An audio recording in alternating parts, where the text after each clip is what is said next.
Oke, balik lagi di video saya kali ini, dimana di video sebelumnya saya menceritakan pengalaman atau review saya untuk Anytime Fitness. Oke, jadi untuk kalian yang bingung nih, aku lagi mikir-mikir nih mau pilih yang mana, Anytime Fitness atau Celebrity Fitness atau Fitness First atau FitHub. Nah, mungkin kalian bisa nonton di video ini. Saya dulu banget itu zaman dulu banget saya pernah di Celebrity Fitness, lalu saya juga pernah di Fitness First. Celeb Fit sama Fitness First itu lama banget ya, jadi mungkin dulu banget, sekitar tahun berapa ya, pokoknya saya masih baru lulus gitu, dan sekarang saya umur udah 30 tahun, jadi itu emang udah zaman dulu banget. Dan untuk FitHub saya baru langganan itu mungkin tahun 2022 atau 2023, kayak 2023 deh. Jadi 2023, dan saya itu langganan saya cuma 3 bulan aja. Lalu sekarang saya di Anytime Fitness. Oke, jadi mana yang paling bagus di antara keempat ini? Fitness First, Celebrity Fitness, Anytime Fitness, atau FitHub? Jadi FitHub itu memang agak baru juga ya, agak-agak seperti Anytime Fitness ya, dia agak baru. Terus dia juga konsepnya kurang lebih sama, dimana kalian bisa pakai membership gymnya itu di mana aja, di seluruh cabang di seluruh Indonesia. Nah, untuk mana yang paling bagus, ini menurut saya ya. Jadi mungkin ada orang yang tidak setuju, ada yang setuju, tapi ini menurut saya. Kalau menurut saya yang paling bagus itu sebenarnya Celebrity dan Fitness First itu beda-beda tipis ya. Jadi kalau dibilang Celeb Fit atau Fitness First, mungkin saya lebih suka Fitness First sedikit lebih baik daripada Celeb Fit. Entah kenapa, saya nggak tahu ya, mungkin karena desainnya aja gitu.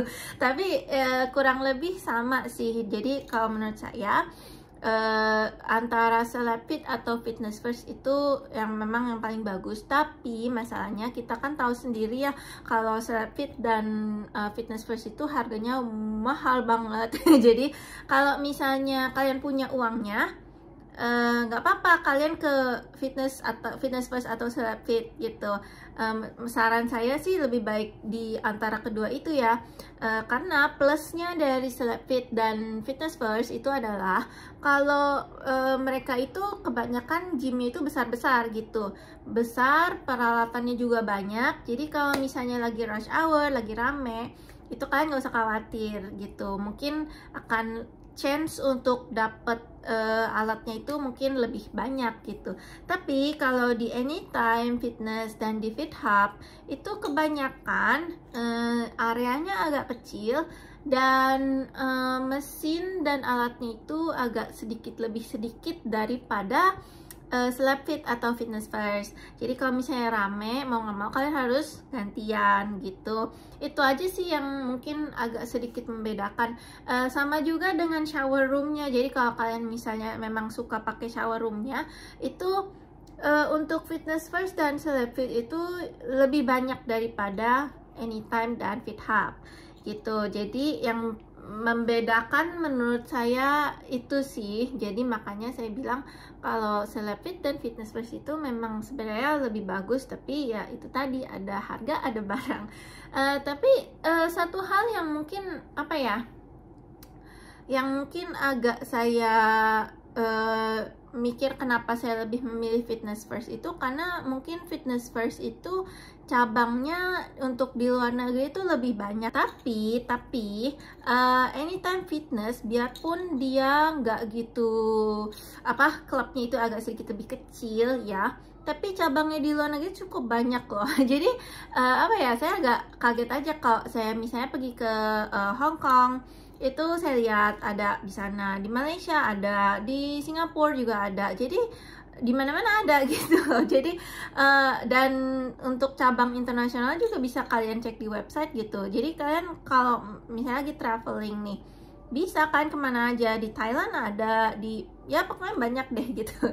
Jadi makanya biarpun dia jauh lebih murah, tapi cabang internasionalnya itu cukup banyak juga gitu, cukup lengkap juga gitu. Nah terus plus minus untuk tiap merek gym ini gimana gitu. Kalau untuk Slapfit, balik lagi sih yang aku bilang, Slapfit dan Fitness First itu beda-beda tipis. Jadi mungkin saya bisa kategorikan plus minusnya itu sama aja ya.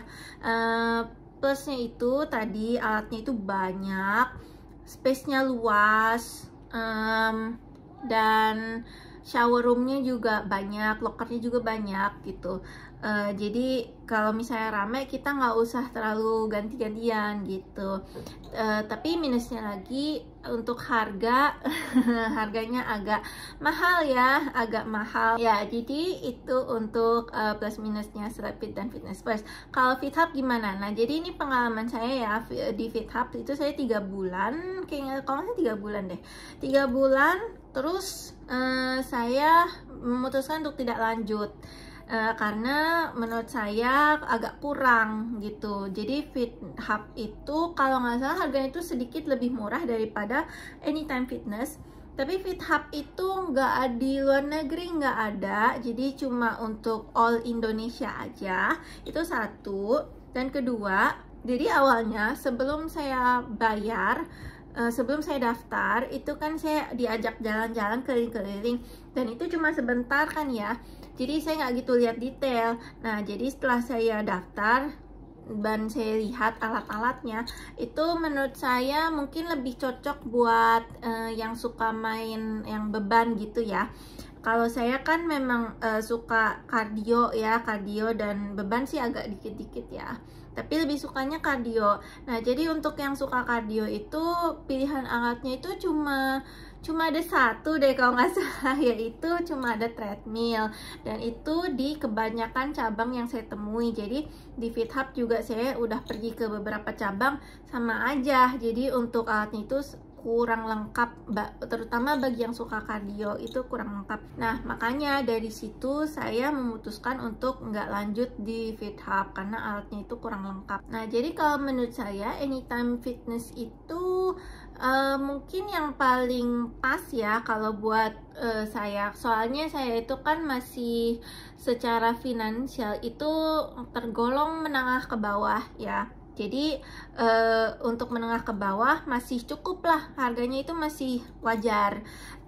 Tapi untuk fasilitasnya cukup bagus dan juga alatnya bervariasi ya. Untuk kardio itu nggak treadmill doang, jadi ada yang lainnya, ada elliptical, ada yang tangga itu, ada yang apa ya, lupa namanya, oh sepeda, lupa namanya sepeda. Jadi ya ada sepeda juga ada, beban juga ada sih gitu. Jadi memang cukup lengkap, harganya juga masih wajar, dan bisa dipakai internasional juga. Oke, jadi itu adalah perbandingan saya atau review singkat saya kepada 4 merek gym tersebut. Semoga bisa membantu, semoga kalian juga merasa lebih bermanfaat. Dan sebagai catatan, saya bukan agen ya, saya bukan sales, saya cuma member ya, member biasa, bukan influencer juga, jadi member biasa. Jadi terserah kalian sih mau pilih yang mana. Dan kalau misalnya kalian tertarik untuk join Anytime Fitness, saya bisa kenalin kalian ke agen atau sales yang bakal kasih kalian package atau penawaran yang paling bagus. Jadi kalau kalian tertarik, ada alamat email saya di deskripsi di bawah. Kalian bisa kirim email ke link di deskripsi di bawah. Atau mungkin saya taruh IG saya juga kali ya. Jadi kalau misalnya kalian mau nanya-nanya sebagai seorang member, kalian juga bisa nanya-nanya di situ. Oke, jadi inilah review saya untuk keempat merek gym tersebut, dan semoga membantu, semoga bermanfaat, dan sampai jumpa di video selanjutnya. Dadah!